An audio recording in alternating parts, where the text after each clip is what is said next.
പിന്നെ ഒരു ഞെട്ടൽ സ്വാഭാവികമാണ്. എന്നാൽ മെനിഞ്ഞാന്ന് വന്നിരുന്ന CPM-ന് വേണ്ടി കടുത്ത ഭാഷയിൽ എന്നോട് തർക്കിച്ച ഒരാൾ മറ്റന്നാൾ വന്നിരുന്ന ആ ആശയം ധ്രുവീകരിച്ച ആശയമാണെന്നും BJP ആണ് ദ ബെറ്റർ എന്നും പറഞ്ഞുകൊണ്ട് പോകുമ്പോൾ സ്വാഭാവികമായ ഒരു മനുഷ്യൻ എന്ന ഒരു അമ്പരപ്പുണ്ടാവില്ലേ? ഒറ്റ മിനിറ്റ്, താങ്കൾ നേരത്തെ പറഞ്ഞ വാക്കുകൾ ഒന്ന് കേൾക്കാം ശ്രീ. ഒറ്റ മിനിറ്റ്, ഒരു സെക്കൻഡ്. ആശയപരമായ രീതിയിൽ കുറേ നാളുകളായിട്ട് എൻ്റെ മനസ്സിൽ തോന്നി തുടങ്ങിയത് കേരളത്തിൽ രാഷ്ട്രീയ യുദ്ധത്തിനല്ല ഇനി അവസരം. പഴയ ദ്രവിച്ച ആശയങ്ങളുമായിട്ട് ഇനി മുന്നോട്ട് പോയാൽ നമ്മുടെ നാട് വലിയ രീതിയിലുള്ളൊരു വൃദ്ധസദനമായിട്ട് മാറും.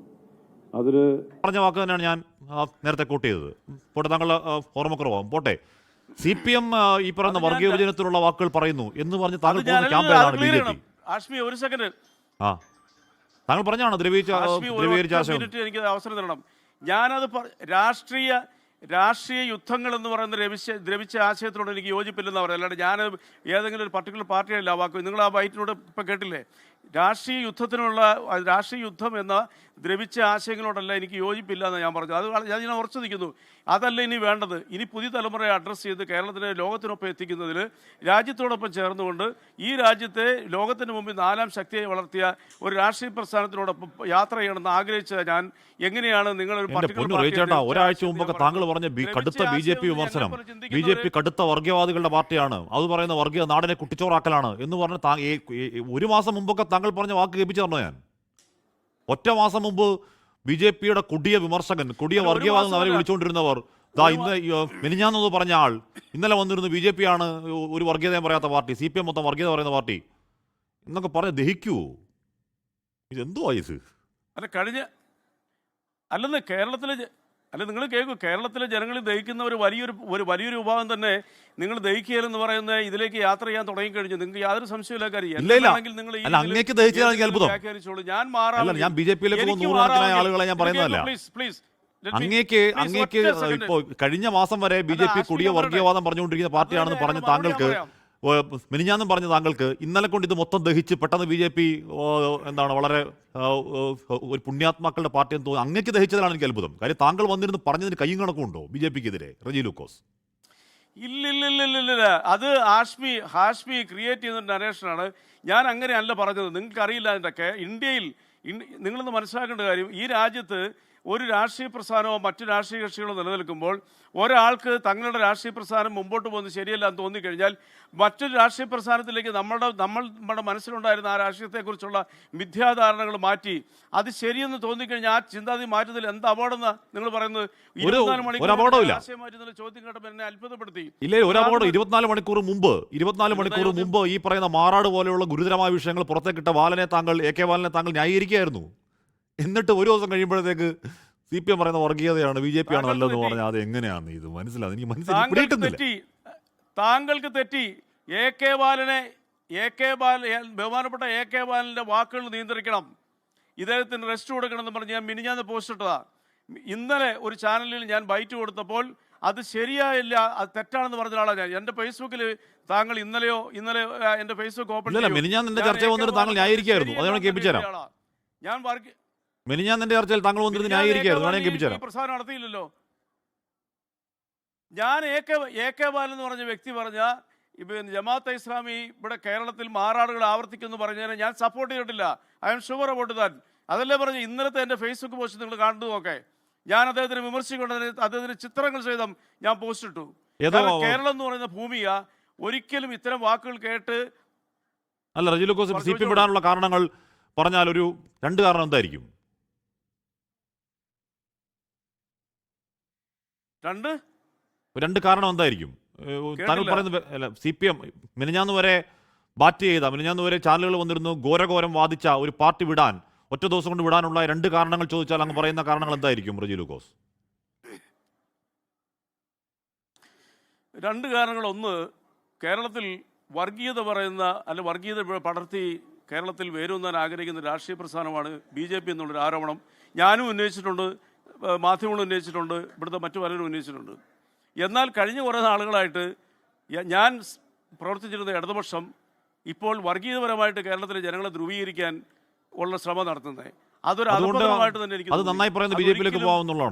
കേരളത്തിൽ CPM വർഗീയത പറയുന്നു, അത് പോരാ, അതുകൊണ്ട് കുറച്ചുകൂടി നന്നായി വർഗീയത പറഞ്ഞ് BJP-യിലേക്ക് പോവാം എന്ന് വിചാരിക്കുകയാണോ? അങ്ങനെ വിചാരിക്കാവോ? അത് രാഷ്ട്രീയമാണോ? അല്ല, ബെറ്റർ ബെറ്റർ ദാൻ അതേഴ്സ്. അല്ല, ഞാൻ BJP-യുടെ വർഗീയതയോടൊന്നും ഒരു യോജിപ്പുമില്ല. ഞാൻ ഇപ്പോഴും പറഞ്ഞു, ഞാൻ ഒരു വർഗീയവാദികളോട് യോജിക്കത്തില്ല. ഞാനൊരു സെക്യുലർ മനുഷ്യനാണ്. ഞാൻ വർഗീയതയല്ല ഇവിടെ സംസാരിക്കാൻ ആഗ്രഹിക്കുന്നത്. എനിക്ക് അതിനോട് താല്പര്യമില്ല. ഡെവലപ്മെൻറ്റ്സ്, കേരളത്തിൻ്റെ വികസനത്തിന് ഒരു കാര്യം ഞാൻ ഉറപ്പ് പറയാം, എൻ്റെ മാനസികമായിട്ടുള്ള പരിവർത്തനം വന്ന ആശയം, കേരളം വികസിക്കണമെങ്കിൽ, നാളുകളിലെ തലമുറകൾ ഈ നാട്ടിൽ ജീവിക്കണമെങ്കിൽ, കേരളം ഒരു വൃദ്ധസദനം ആകാതിരിക്കണമെന്നുണ്ടെങ്കിൽ നിശ്ചയമായിട്ടും BJP-യോടൊപ്പം സഞ്ചരിച്ചെങ്കിൽ മാത്രമേ സാധിക്കൂ. കുട്ടികൾ കേരളത്തിൽ നിന്ന് വിട്ടുപോകുന്നു എന്നത് BJP-യുടെ നറേറ്റീവാണ്. കുട്ടികൾ വിട്ടുപോകുന്നത് കേരളത്തിൽ നിന്ന് മാത്രമല്ല, എന്താണ് ഇവിടെ നിന്ന് വിദേശ രാജ്യങ്ങളിലേക്ക് പോകുന്ന കുട്ടികളുടെ കണക്കെടുത്താൽ അതിൽ 4-മോ 5-മോ പോലും കേരളം വരില്ല. അത് കഴിഞ്ഞേ കേരളം വരൂ. കണക്ക് ഞാൻ വേണേൽ അയച്ചു തരാം.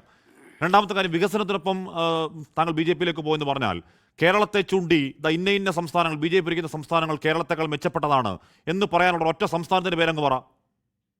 അങ്ങേക്ക് ബോധ്യമില്ലാത്ത രാഷ്ട്രീയം അങ്ങ് പറയല്ലേ?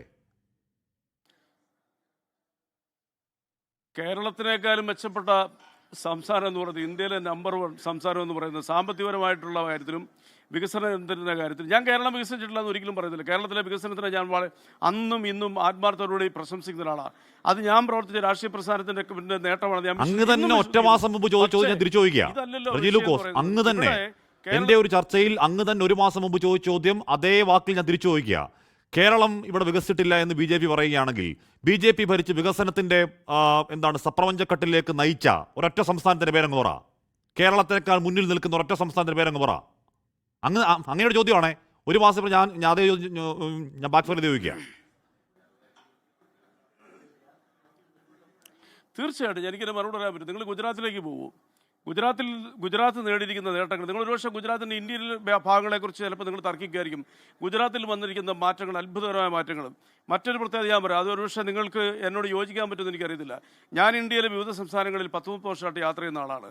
എനിക്ക് ബിസിനസ് ഉണ്ടായിരുന്നപ്പോൾ ഷോപ്പുകളിലേക്കുള്ള പർച്ചേസിന് പോകുന്നു. അതിനുശേഷം ഒരു യാത്രാപ്രിയനായ ഞാൻ ഇന്ത്യയുടെ പല ഭാഗങ്ങളിലും യാത്ര ചെയ്തിട്ടുണ്ട്. കഴിഞ്ഞ 10-20 വർഷങ്ങൾക്കുള്ളിലുള്ള ഇന്ത്യയിലെ യാത്രകളിലെ ഇന്ത്യയുടെ റോഡിൻ്റെ വികസനങ്ങളും മറ്റു പല വികസനങ്ങളും ഞാൻ നേരിട്ട് കണ്ടിട്ടുള്ള ആളാണ്. നേരിട്ട് ഞാൻ കണ്ടിട്ടുണ്ട്. ഞാൻ എൻ്റെ പല സുഹൃത്തുക്കളോട് മറ്റ് സംസ്ഥാനങ്ങൾ വികസനം ആരും പറയുന്നല്ലോ. അവിടേക്ക് ഭരിക്കുന്നവർ ഇപ്പം ഡബിൾ എഞ്ചിൻ എന്നൊക്കെ പറയുന്ന വികസനം ഞാൻ ചോദിക്കുന്നതല്ല. കേരളത്തെ വികസനത്തെ വെല്ലുന്ന വികസിച്ച് നിൽക്കുന്ന ഒരു സംസ്ഥാനം ഇന്നതാണ്. അതിന് നീതി ആയോഗിന്റെ കണക്കുകൾ പ്രകാരം ഹ്യൂമൻ ഡെവലപ്മെന്റ് ഇൻഡെക്സിൽ, വിദ്യാഭ്യാസ ഇൻഡെക്സിൽ, അല്ലെങ്കിൽ ഈ പറഞ്ഞ മാതൃ ശിശുമരണ നിരക്കുകളിൽ, അല്ലെങ്കിൽ കുട്ടികളുടെ വളർച്ചാ വികസന നിരക്കുകളിൽ, അല്ലെങ്കിൽ കുട്ടികൾക്ക് കിട്ടുന്ന ജോലിയുടെ നിരക്കിൽ ഇന്ന സംസ്ഥാനങ്ങൾ കേരളത്തെക്കാൾ മികച്ചതാണ്. അതുകൊണ്ട് ആ വികസനം സാധ്യമാക്കി BJP-യിലേക്ക് ഞാൻ പോകുന്നു എന്ന് പറയാനുള്ള കണക്ക് അങ്ങനെ വക്കലില്ല. കാരണം എന്താണ്? അത് കേന്ദ്രത്തിന്റെ കണക്കാണ്. അതുകൊണ്ട് അത് കേരളത്തിന്റെ വികസനം എന്ന് പറയുന്നത് കേരളത്തിൽ ഭരിച്ചിട്ടുള്ള എല്ലാ രാഷ്ട്രീയ പ്രസ്ഥാനങ്ങൾക്കും മുന്നണികൾക്കും കേരളത്തിലെ ജനങ്ങൾക്കും കേരളത്തിന്റെ ഡെവലപ്മെന്റ്സിന് ഒരുപാട് വളർച്ചയുണ്ട്. താങ്കളുടെ പുതിയ ലാവണം BJP-ക്ക് ആ വികസനത്തിൽ ഭരണകൂടം എന്നുള്ളത് എനിക്ക് പങ്കില്ലാത്തവരാണ്. അങ്ങോട്ട് പോയി ഇന്ന വികസനം കേരളത്തിൽ കൊണ്ടുവരാൻ BJP-യിലേക്ക് വേണം എന്ന വാദം എന്ത് പൊള്ളയാണ്? ഒരു പൊള്ളയുമില്ല. കേന്ദ്ര സർക്കാരിനോട് ഫൈറ്റ് ചെയ്ത് ഇന്ത്യ ഭരിക്കുന്ന BJP എന്ന് പറഞ്ഞ സർക്കാരിനോട് ഫൈറ്റ് ചെയ്തുകൊണ്ട് ഇവിടെ നടത്തുന്ന ഡെവലപ്മെൻറ്റ്സിൻ്റെ ഇന്നിപ്പം ഞാൻ മനസ്സിലാക്കിയെടുത്തോളം 6 ലക്ഷം കോടി രൂപയുടെ കടം കേരളത്തിനുണ്ട്. ഈ 6 ലക്ഷം കോടി പണം എന്ന് പറയുന്നത് അത് തിരിച്ചു കൊടുത്തേ പറ്റുള്ളൂ. നാളുകൾ കേരളത്തിനെ കാത്തിരിക്കുന്ന ഒരു രീതിയിലുള്ള ഭരണം അല്ല എന്റെ പൊന്നു റേച്ചാട്ട, എനിക്ക് ചിരിവരാൻ കാണുമെന്ന് അറിയോ? താങ്കൾ ഒറ്റ മാസം മുമ്പ് പറഞ്ഞ എന്താ അറിയോ? കേന്ദ്രത്തിന്റെ കടത്തിന് കണക്കാ BJP പ്രതിയോട് ചോദിച്ചേ. ഒരു 1.5 മാസം മുമ്പ് അന്ന് ചർച്ചയിൽ വന്ന് BJP പ്രതി കടത്തിന്റെ കാര്യം പറഞ്ഞപ്പോൾ റജി ലൂക്കോസ് ചോദിച്ചത് അങ്ങനെയാണ് കേന്ദ്രത്തിന്റെ കടത്തിന് കണക്കെടുത്ത് വെക്കുന്ന പറഞ്ഞേ. എന്നിട്ട് ഇപ്പൊ താങ്കൾ കേരളത്തിന്റെ കടം പറയാണ്. എൻ്റെ അമ്മേ. അപ്പൊ താങ്കൾ പറഞ്ഞു റജി ലൂക്കോസ്. ഇതൊക്കെ ശരിയാണെന്ന് താങ്കൾ പറയുന്നതൊന്നും ഞാൻ നിഷേധിക്കുന്നില്ല. ഞാൻ പറഞ്ഞല്ലോ, ഞാൻ പറഞ്ഞിരിക്കുന്ന 13 വർഷമായിട്ട് ചാനൽ ചർച്ചകളിൽ ഞാൻ പറഞ്ഞിരിക്കുന്ന കാര്യങ്ങളൊന്നും ഞാൻ നിഷേധിക്കുന്നില്ലെന്ന്. ലോകത്തെവിടെയായാലും ഏത് സമയത്തും 24 വാർത്തകളും ഓഗ്മെന്റഡ് റിയാലിറ്റി പാക്കേജുകളും എക്സ്പ്ലെയിനറുകളും വിശദമായി കാണാൻ ഞങ്ങളുടെ YouTube ചാനൽ നിങ്ങൾക്ക് സബ്സ്ക്രൈബ് ചെയ്യാം.